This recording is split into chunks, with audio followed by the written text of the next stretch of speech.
I see. Thank you. So this work I'll be talking about is in collaboration with Viktor Lvov and Alexei Rudenko, both from Weizmann Institute in Israel.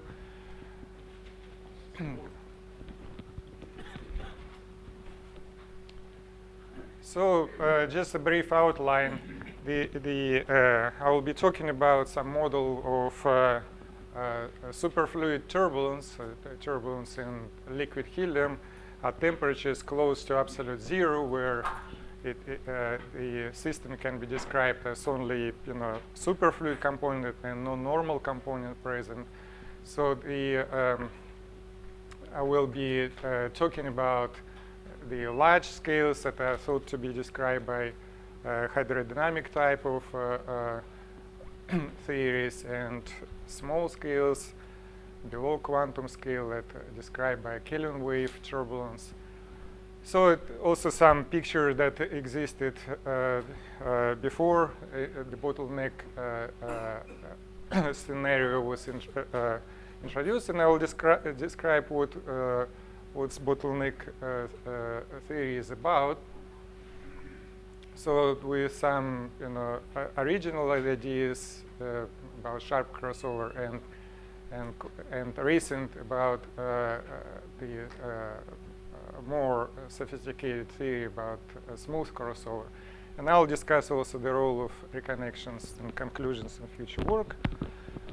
So the system we'll be talking about, so superfluid turbulence. So here it is thought to consist, usually represented as a bunch of vortex lines, some spaghetti, each of them having equal circulation with quantum circulation, Planck's constant over mass of the atom, or helium atom if this helium gas.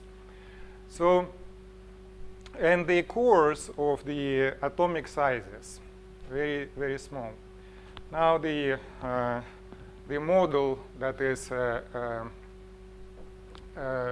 frequently used to describe this kind of situation is BSR model derived based on Euler equation of fluid dynamics. So this is formulation whereby each element of the vortex line is moved by all other elements of the vortex lines of the same filament and all the others by means of inducing velocity at the position of the particular vortex segment under consideration. So very well-known BSR model. So also it's known that in 3D it's we can't assume zero vortex core radius because it will give us divergence in this BSR integral, and it is usually tackled in this particular context by introducing a cutoff when r minus s, so when the distances get closer than some constant distance, some small distance a, we cut off this integral. And so this cutoff is supposed to reproduce a vortex core radius. So here straight away, I want to say something that I recently realized, and actually in our recent, in different contexts, in my recent work with Guido Buffetta, Davide Desani, and Antonio Celani. So we actually using this kind of fact. I mean, what actually happens when you do such sort of cutoff, you're not only introducing the vortex core radius, but also you're making some assumption about the structure of the vortex core, about a particular profile. And one could say, well, it doesn't really matter what is that if we consider scales of motion much greater than the vortex core radius. But as a matter of fact, it does matter, because in the leading order we have local induction approximation, which is an integrable model which cannot describe any cascade over scales. In the next order, when we consider next order, it is 6-wave process.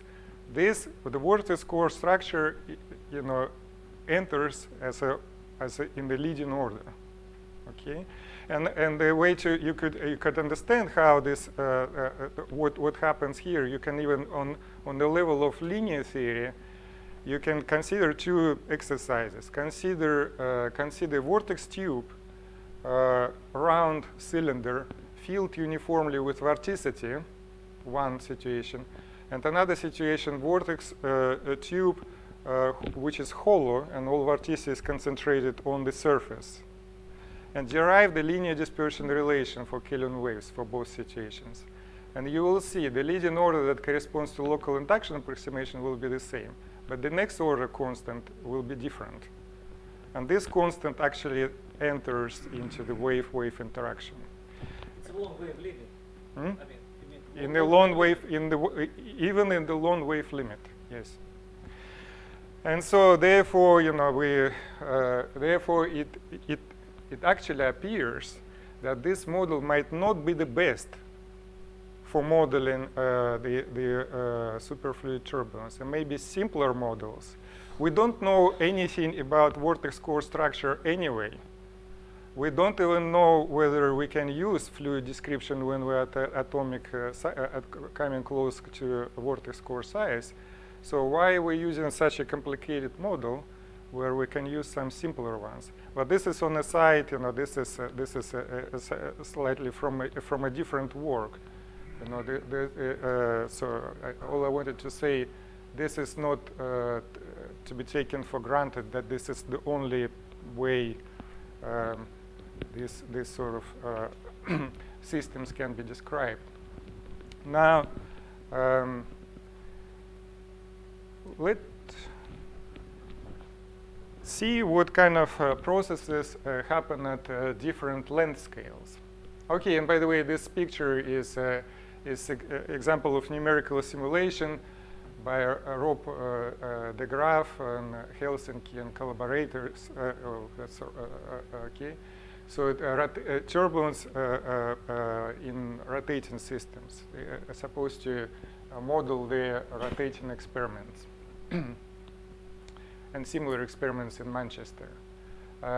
So now, so the vortex tangle, we can introduce a characteristic scale, the mean separation of the vortex filaments within the tangle. Let's call it L. This is standard notation in superfluids.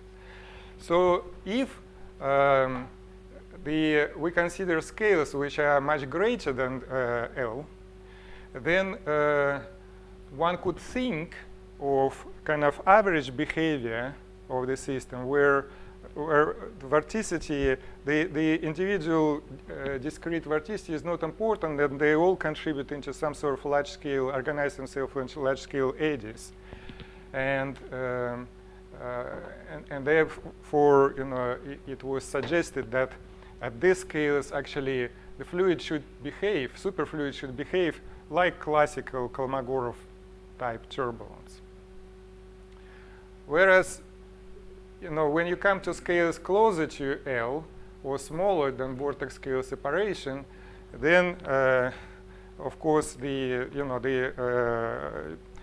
all you see is individual vortex line and a lot of empty space in between. And so it was also suggested by Giovanni, and first of all, that Kelvin waves, the spiral waves on individual vortex filaments will take over the mechanism of transfer of energy towards smaller and smaller scales. So nonlinear wave interaction will take over from hydrodynamical interaction of eddies. Okay.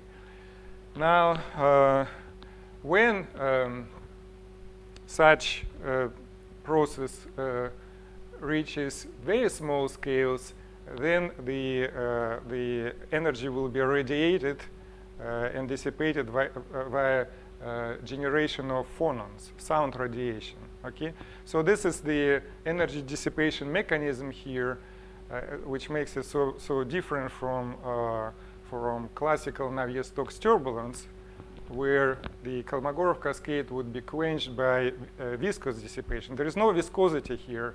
There is no other way for a turbulent cascade as to reach the scale of intervortex separation, and then something has to take it over until it gets to this radiation scales, because radiation scales are still much less than the intervortex separation. This column is a core size where this column starts. It actually, well, if it is at core size, you reach core size, it will be heavily radiative. But it radiates even earlier than that. But still at the scales much smaller than interscale separation, but greater than the vortex core size, of course. So here is, so this is what I'm telling you. It's sort of, I guess, accepted by, if not all, but at least a large portion of people who are dealing with superfluid turbulence. So that at the scales, at large scales, we have more or less Kolmogorov spectrum.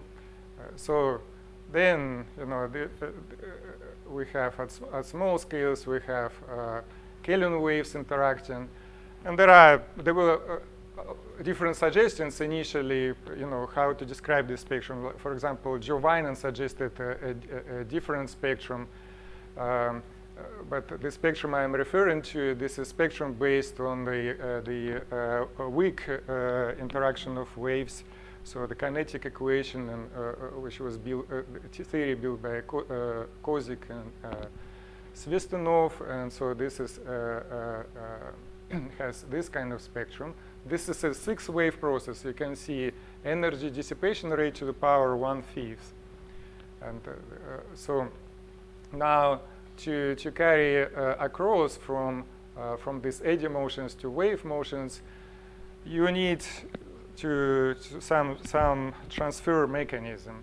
And again, the standard picture is to think of reconnections, vortex reconnections that are allowed in superfluids when vortices come to distances comparable to their cores. And so during reconnections, sharp angles will get produced. And these sharp angles will relax themselves because they're kind of like elastic. They produce Kelvin waves that will propagate along the vortex lines. So this is kind of a standard mechanism suggested for this transfer from a vortex to wave motions. But it's actually, to me, it's not clear if it is the only mechanism or if it is the main mechanism of transfer of eddy energy to wave energy. Because you could think, if you come to smaller scales and eddies are very unsteady, very non-stationary, then just by eddies pushing around each other, they can also produce waves. So it's not clear to me that how reconnections, what is the portion of in what is part played by reconnections with respect to just non-steady motion of vortices, generating waves. So now the thing about the superfluid turbulence that it's actually not possible to measure such a small scales, directly what happens to this spectrum. But there are some indirect measurements that, there are some consequences you can derive based on shape of the spectrum, some sort of global quantities. And one of the global quantities is decay of the vortex line density. So the density of the vortex tangle measured by second sound attenuation, for example, And you can measure that, and you can relate it to the spectrum. You can measure the rate of decay of this quantity, and you can, by analogy with what would happen in classical turbulence, right? You can introduce the so-called effective viscosity. So if it decays by the same power law, namely T to power minus 3/2, this vortex line density, the coefficient in front of that factor, you can compare to what the one of the Kolmogorov turbulence, and you can deduce so-called effective viscosity. And now, if you now have this picture in mind, and like in usual Kolmogorov spectrum, so the dissipation rate is determined of energy is determined by total mean vorticity squared in Navier-Stokes, right? So you imagine a mean vorticity squared will be dominated by smaller scales, close to Kolmogorov scale in classical Navier-Stokes turbulence. In the same way, if you have K41 extending up to L, up to the vortex, up to the crossover scale, you say, well, the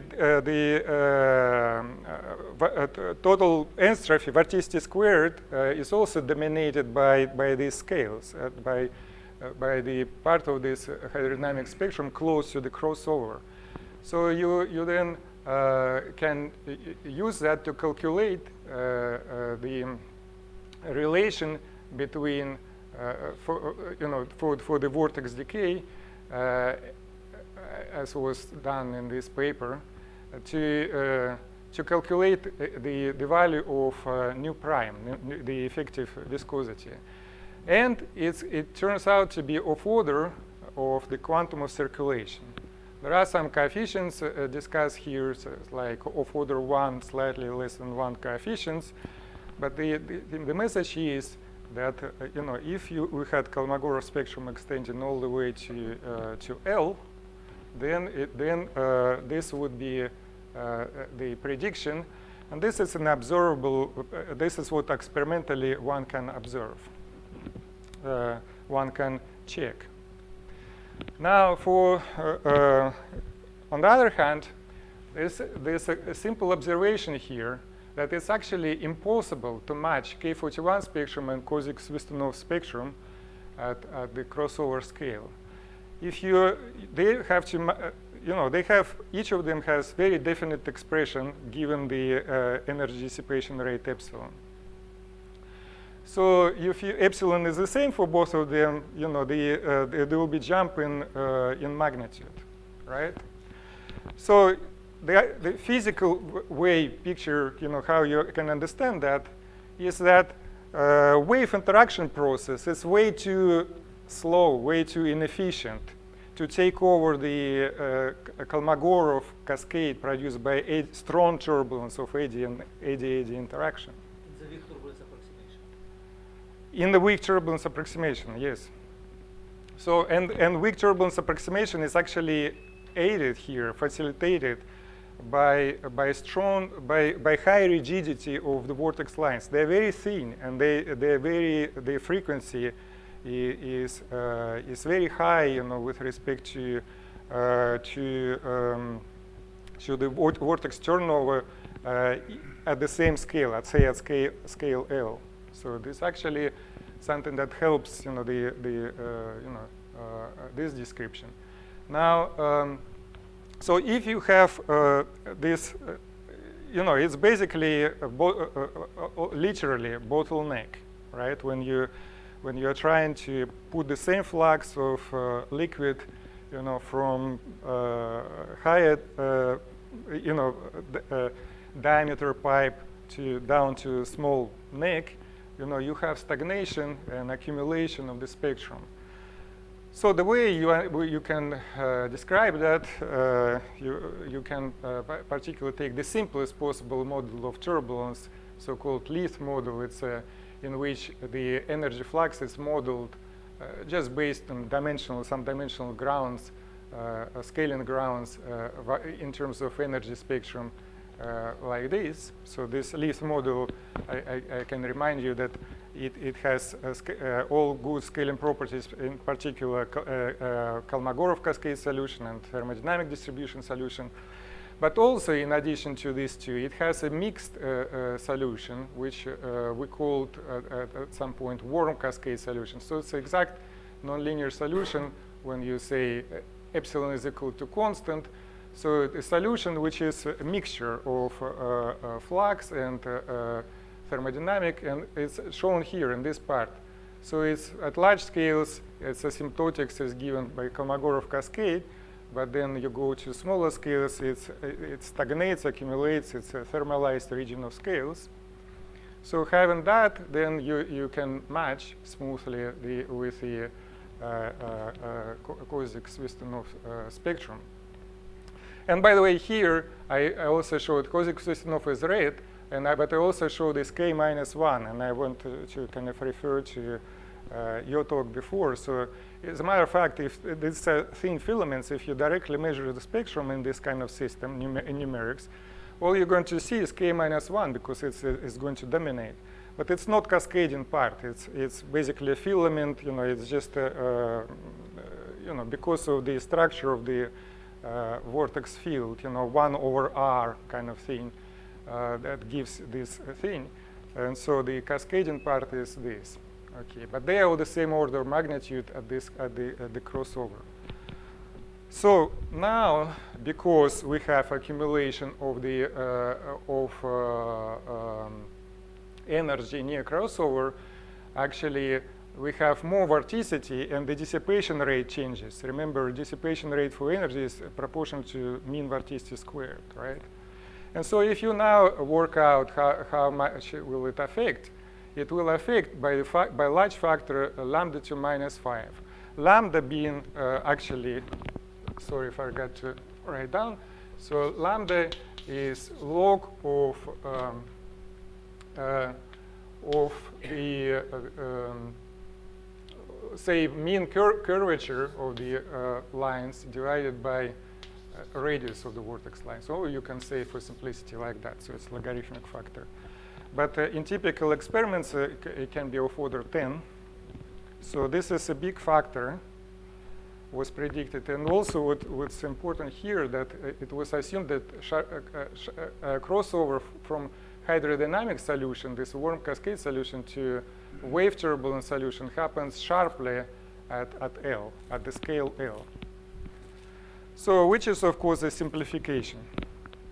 Now, just to mention experiments summarized in paper of Manchester group and their own experiments. So these are the measured values of this effective viscosity over kappa. So this, okay, so, and we see that indeed as temperature goes to, closer and closer to 0, we get to smaller and smaller values of this parameter. We get a significant, say, I don't know, 500 factor difference. So there is definitely going on in this transition region, and that sort of indirectly confirms what's, that bottleneck accumulation. Now, we should not take literally the values such as, say, lambda to 5. I mean, because when you're talking about powers like that, then any numerical factor I would miss out of the scaling argument can change things a lot. For example, maybe I forgot, maybe it's not lambda, maybe it's lambda divided by 2 pi, 2 power of 5. So that could be a lot, right? So we should only sort of, we can't predict that, we should, that's one thing. So the second thing is actually there is an observation here that self-induced velocity, this should be here tilde, so is actually velocity induced by vortex filament on itself becomes of order of velocity produced by all other filaments on it, actually already at the scale which is lambda to half L, which is much greater than this crossover scale. This is again related to the fact that the vortex filament is thin and it's kind of like inducing itself a quite large velocity. This means that Kelvin waves in principle can start propagating at scales larger than the mean vortex separation scale. Okay, so in our first work we make this notice, but we also said, okay, well, okay, so these are oscillatory motions, and they won't lead to net effect of moving vorticity around, and hydrodynamic motions still be, dominating in these scales.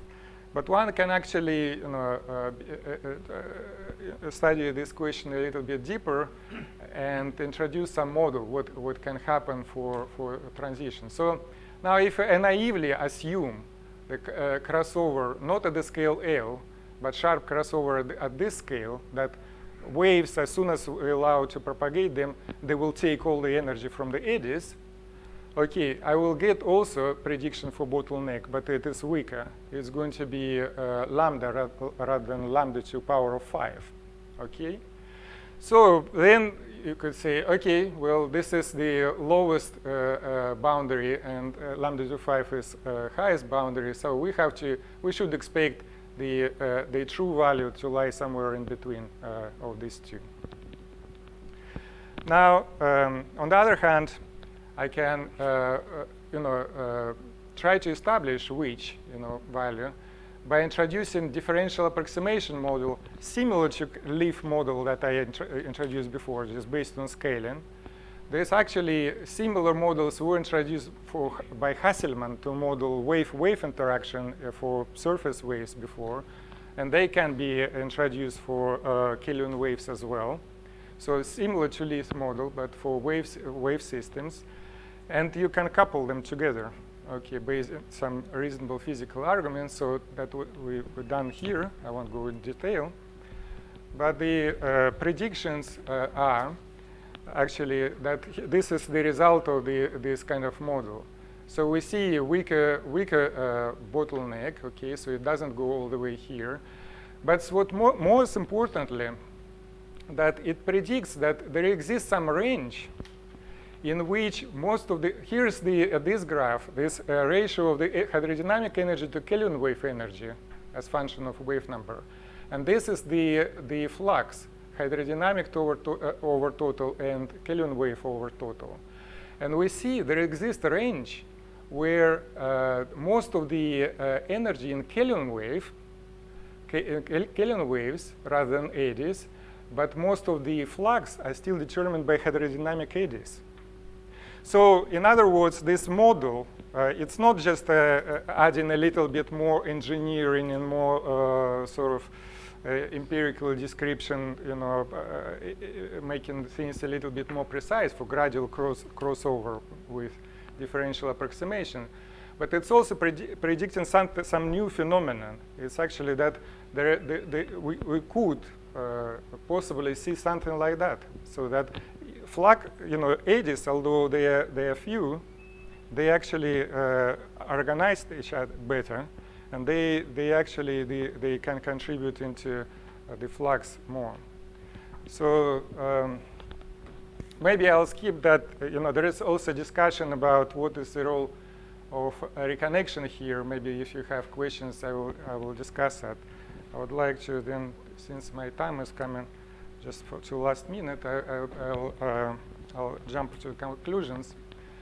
So, okay, so the bottleneck theory predicts reduction of nu prime effective viscosity, and this is a kind of thing that's been seen in recent experiments. And now, if we look at the gradual crossover theory, where we transfer from eddies to waves gradually, then we actually see that existence of this range that I just mentioned a second ago, where most of energy is in waves, but most of flux is hydrodynamic. And so it just, possibly, I don't know, but maybe there is some sort of connection to that observation of Roche and Barenhi. I'm sure we will be here about it this afternoon. Who were looking at the Lancaster data, who suggested that the vortex filaments are advected passively by the superfluid turbulence. And so if you think about it, this is in this range, this is kind of thing. So waves exist, but they're not strong enough to produce their own nonlinear interaction, and they're affected by hydrodynamic eddies. This is, in spirit, this is passive advection picture. And one thing I wanted to say, all of this speculation relies on the fact that there is K41 spectrum at large scales. Nobody really, proved that for T close to zero turbulence, even if turbulence is produced by large-scale means like rotation or towed grid. Numerical simulations should be a crucial next step that would model both scales greater than and lower than crossover. But it is very challenging. So we need some new approaches, perhaps hybrid approaches, to be able to tackle this situation. But this is, I guess, the next word would be in numerical simulations. So thank you very much.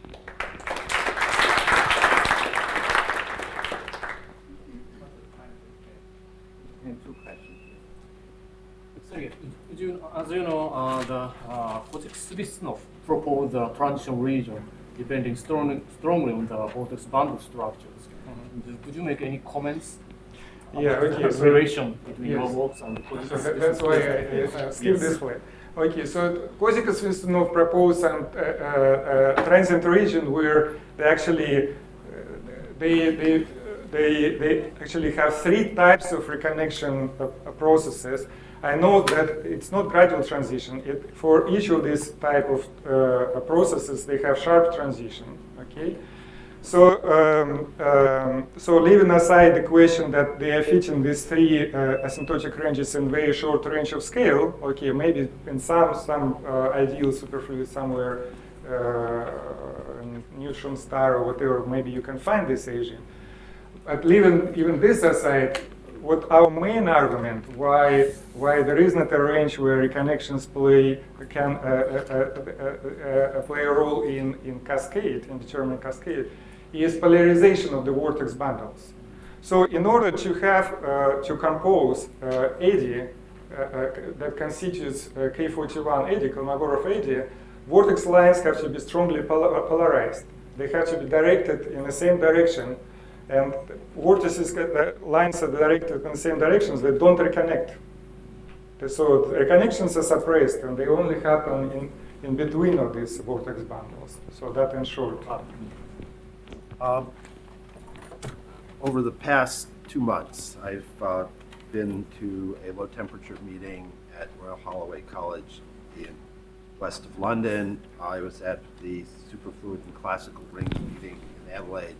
And I have been up to Manchester to talk to Gullov. So I've had extensive conversations about many of these ideas with people like Ladek Skrebek and Gullov.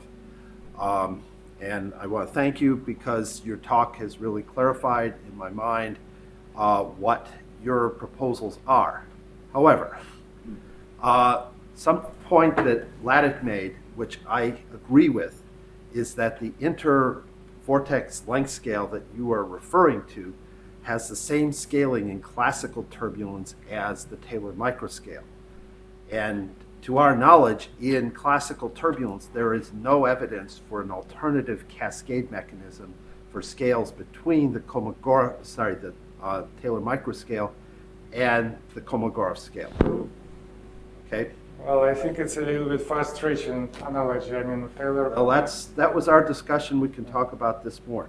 Now, the other thing is that these experiments out of Manchester, Walmsley, I guess, is the guy who actually runs them, have seen this transition in the effective viscosity. But it's not clear to any of us and maybe you can explain this to me later, why this transition should indicate anything more than a change in the superfluid flow properties, which we know go through many transitions, at a particular temperature. Why would we need a bottleneck and not a better understanding of the physics to... Bottleneck is physics. So, Why I do mean, we- we are talking about... Why couldn't we resolve this by physics related to understanding the fundamental microscopic properties of superfluids and maybe the coupling between the super and normal fluid, rather than depending on this explanation of yours? Well, okay, so because, well, this bottleneck is precisely referring to what's happening at microscale. And why can't we use normal component? That's precisely because when normal component vanished, when the normal component vanishes here, right? So here you can totally ignore normal component. And so that's precisely where this, the effect exists, the most strongest. So it can't be normal component. Wait, we have to move on. Thanks.